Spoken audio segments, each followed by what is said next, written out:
নারীদের উপস্থিতি আসলে চোখে পড়ার মতো। আমরা একজন এখানে এসেছেন খেলা দেখতে, একজন নারীর সঙ্গে কথা বলতে চাই। একটু আপনার কাছে জানতে চাই যে আজকে যে লাঠি খেলা অনুষ্ঠিত হচ্ছে, আপনি দেখতে আসছেন, সব মিলিয়ে আজকের যে পরিবেশ এটি আসলে আপনার কাছে কেমন লেগেছে? জি, অনেক ভালো লেগেছে যে এরকম একটা মানে পরিস্থিতি দেখাই যায় না এখন। সেটা আজকে আমরা দেখতে পেয়েছি।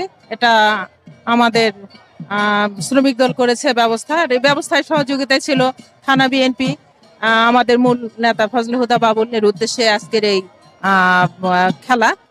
খেলাটা আমরা অনেক ভালোভাবে উপভোগ করেছি, শুধু আমরাই নয়, আমাদের এলাকার প্রত্যেকটা মানুষ। ধন্যবাদ। লাঠি খেলা তো সচরাচর আর হয় না, অনেক হারিয়ে গেছে, হারিয়ে যাওয়ার পথে। সেই জায়গা থেকে আয়োজকরা এটি আসলে আয়োজন করেছে। নতুন প্রজন্মের কাছে আসলে এটা আসলে কিভাবে যাবে, আপনি কি মনে করেন? জি, তারাও আসলে অজানা অজানা একটা খেলা হয়তো নামেই শুনেছিল, দেখেনি, দেখলো তাদের অনেক ভালো লাগবে বা লেগেছে, তারা অনেক কিছু শিখলো যে গ্রামগঞ্জে এরকম একটা খেলা হয়। আর এটা একটা গ্রামের ঐতিহ্যবাহী। আর এটা অবশ্যই আমার নেতা ফজলে হুদা বাবুলের উদ্দেশ্যে হয়েছে। ধন্যবাদ তাকেও। আহ, এবং অসংখ্য ধন্যবাদ আপনাকে। আমরা একজন দর্শকের সঙ্গে কথা বললাম, তিনি আসলে এই খেলা দেখতে এসেছেন এবং শুধুমাত্র যে নারীরা নয়, এর পাশাপাশি বিভিন্ন বয়সের মানুষ আসলে এখানে উপস্থিত হয়েছেন, তারা আসলে খেলা দেখছেন। আপনারা নিশ্চয়ই দেখতে পাচ্ছেন এখানে এখন খেলা হচ্ছে এবং এই খেলা কিন্তু আসলে প্রতি বছরই এখানকার যারা আয়োজকরা রয়েছেন তারা আসলে এই সময়টাতে এই খেলা এখানে আয়োজন করে থাকেন। শুধুমাত্র যে লাঠি খেলা এটি নয়, এরপরে আসলে গ্রাম বাংলার ঐতিহ্যবাহী পাতা খেলা অনুষ্ঠিত হবে, এরপরে হাড়ি ভাঙ্গা খেলা অনুষ্ঠিত হবে এবং এই যে আনুষ্ঠানিকতা দিনের এটা শেষে আসলে বাউল সঙ্গীত হওয়ার কথা রয়েছে এখানে। এটি এমনটি কিন্তু আমাদের আয়োজকরা জানিয়েছে। আমরা এই মুহূর্তে আসলে কথা বলতে চাই জনাব ফজলে হোতা বাবুল, যিনি আসলে নওগাঁ ৩ মহাদেবপুর বদলগাছি আসনের বিএনপির মনোনীত প্রার্থী এবং আজকের আয়োজক যিনি। আপনার সঙ্গে তো আপনার কাছে জানতে চাই যে আসলে এই যে ঐতিহ্যবাহী হারিয়ে যাওয়া খেলা, সব মিলিয়ে আসলে আজকের যে আয়োজন, এটি আসলে মূল উদ্দেশ্যটা কি আপনাদের?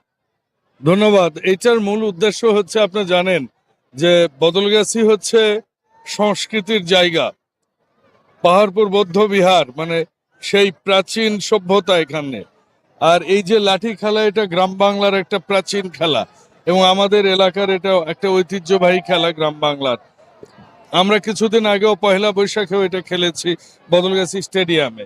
আর সেটাতে আমি অনেক প্রশংসা করেছিলাম। এরপর এই ইউনিয়ন, কোলা ইউনিয়নের শ্রমিক দল এই আয়োজনটা করেছে যে এই লাঠি খেলা আবারও। আপনি দেখতে পাচ্ছেন কত হাজার হাজার দর্শক এসেছে এবং তারা এর মাধ্যমেই তারা বিনোদন ভোগ করে, মজা পায়।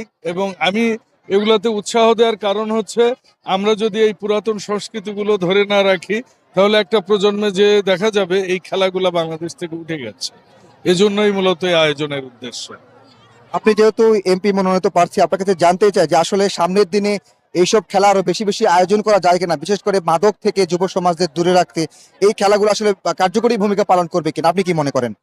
যে আপনি জানেন যে আমি ইতিমধ্যেই বলেছি যে আমি যদি আল্লাহ যদি কোনোদিন আমাকে দায়িত্ব দেয়, প্রথম 1 মাসের মধ্যে মহাদেবপুর বদলগাছি থেকে মাদক নিঃশেষ হয়ে যাবে। দ্বিতীয়ত হচ্ছে শিক্ষা এবং শিক্ষাঙ্গনের ছেলে মেয়েদের এক্সট্রা অ্যাক্টিভিটিস কারিকুলাম। আর এই যে এই জিনিসগুলো যেগুলো আগে হতো আমাদের গ্রামে গ্রামে, এই লাঠি খেলা বলেন, পাতা খেলা বলেন, তারপর গোল্লা ছুট বলেন, দাঁড়িয়া বান্ধা বলেন, আমরা যেটারে গাদল খেলা বলি, এই সময় তো প্রচুর হয়।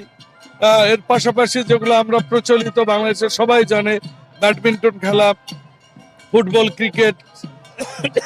আপনি জানেন আমি প্রায় মাসেই ফুটবলের আয়োজন হয় আমার। সো আমি এই তরুণদেরকে এই নেশা থেকে মুক্ত হওয়ার জন্য এই জিনিসগুলো অলরেডি আমি করছি এবং আগামীতে দায়িত্ব পেলে আরো বেশি করে করব বলে আশা করছি।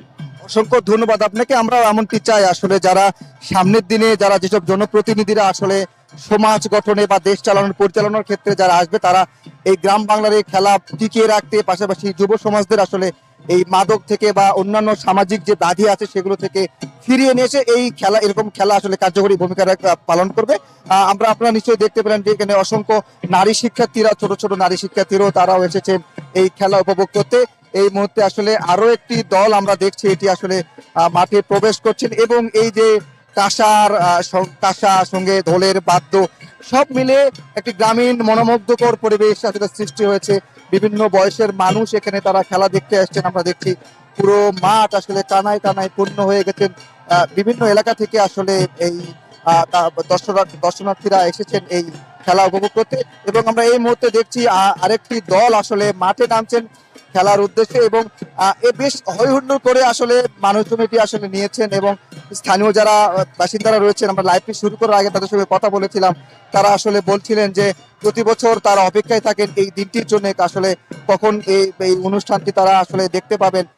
শুধুমাত্র যে এখন লাঠি খেলা হচ্ছে এটি নয়, এরপরে হাড়ি ভাঙ্গা খেলা হবে, এরপরে আসলে পাতা খেলা অনুষ্ঠিত হবে, এবং সর্বশেষ আসলে রাতের বেলা বাউল সঙ্গীতের মধ্য দিয়ে এই যে এক বছরের অপেক্ষার যে অনুষ্ঠান সেটি আসলে শেষ হবে। সব মিলিয়ে এখনকার পরিবেশ খুবই ভালো, খুবই মনোমুগ্ধকর পরিবেশ। সব মিলিয়ে আয়োজকরা আসলে বলছিলেন যে সামনের দিনে এমন আয়োজন আসলে আরো বেশি বেশি তারা করবেন, যাতে করে এই খেলার মধ্য দিয়ে যে বাংলাদেশের বাংলার ঐতিহ্যবাহী খেলাগুলো যারা হারিয়ে যেতে বসেছে, সেই খেলাগুলো আসলে আবার নতুন করে নতুন প্রজন্মের কাছে পৌঁছে দেওয়া যায়। পাশাপাশি মাদক সহ সামাজিক যেসব ব্যাধি রয়েছে সেসব থেকে আসলে যুব সমাজকে ফিরিয়ে আনতে এমন গ্রাম বাংলার খেলা আসলে কার্যকরী ভূমিকা পালন করবে। তো নওগাঁর বদলগাছি